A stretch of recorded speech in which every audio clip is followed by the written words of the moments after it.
Ako. Kondo Sinduraan. Edad ng 93 taong guna. Ngayon, ang akin lang masasabi, ayon sa reklamo din ng mga sambayanan, ako magpapatunay na iyang mga lugar na yan ay walang kaguluhan, ngunit mayroon lang nagbigay ng kaguluhan.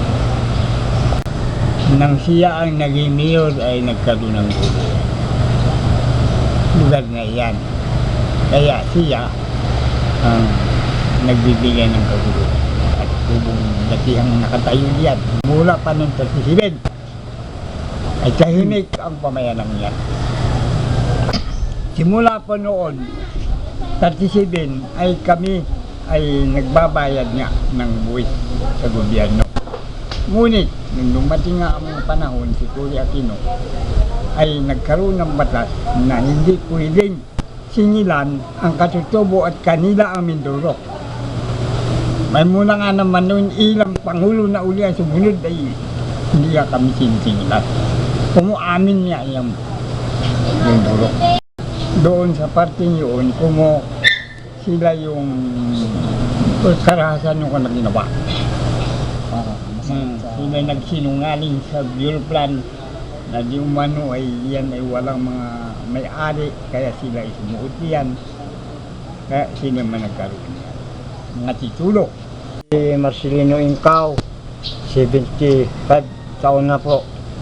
Ngayon, ang akin nung kahilingan, dapat sana kami po mga katutubong mangyan, huwag sana mapaalis doon sa aming tayo, doon sa aming mga tinanong mga niyog. At diyan lang kami nakuha ng aming kabubuhay. At kung kami sipa dyan, paano kami? Siya kami pupunta. Wala naman kaming taniman, kundi yan lang sa lugar na yan. Kaya kami ikangay naabot sa ganito para malaman ng dapat kung may tutulong ay dapat may tumulong at talagang kami nagigipit sa punto na yan.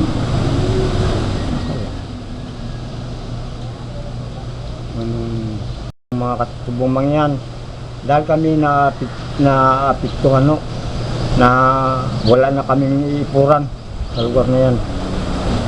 Dahil kabundukan na yung hulo, pataas, kaya kami wala nang dapat pagkuhanan. Hindi dapat ipaglaban namin sa lugar na yan ang aming karapatan. Sapagkat diyan din ngayon namatay yung aming mga magulang, ay siyempre pakinabangan din namin ang gusto yung kalang pinaghirapan. Nangyari, yun nga, dahil nga yung kalang ginagawa, sila ay nakikiusap sila sa mga mangyan, katutubo, na sila ay pagkakainin ng pinagmulan niyan. Tapos nung natapos ng pagkakainin, yun ang kalang ginawa. Kaya tinanong nila, pare siyang hanggang itong inyo, ang iyo, sino kayo, karating na yun, sino pa ito. Kaya alam nila, yung mga punong kahoy, na yan ang pinagkabato ng mga katutubungan yan.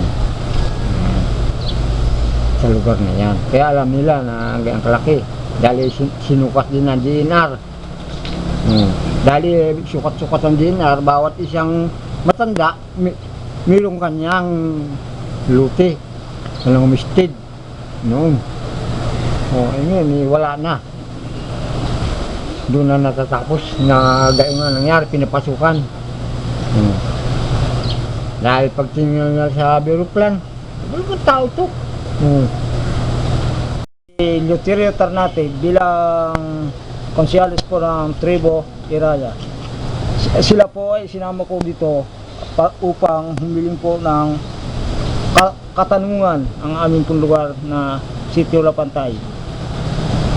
Sa dahilan po ito po ay kinakamkam na ng munisipal ng Puerto Galera, Oriental Mindoro. At kami pong mga katutubo ay hindi po pumapayag na ito po ay makuha pa sa amin dahil wala na po kami mapagpunan ng aming pagkain. Kauna-unahan po ang may school po kami sa aming lugar. Ito po ay maepektuhan at masisira po ang mga kalikasan at kalusugan po ng mga estudyante. Ito po ay may tubig diretso po sa Tamaraw Falls.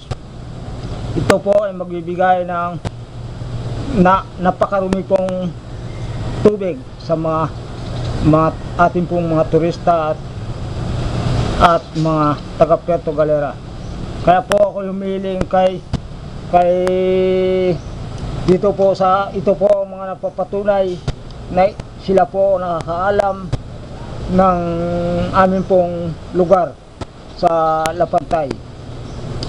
Dahil po sila po ang matatanda pong tao sa Lapantay.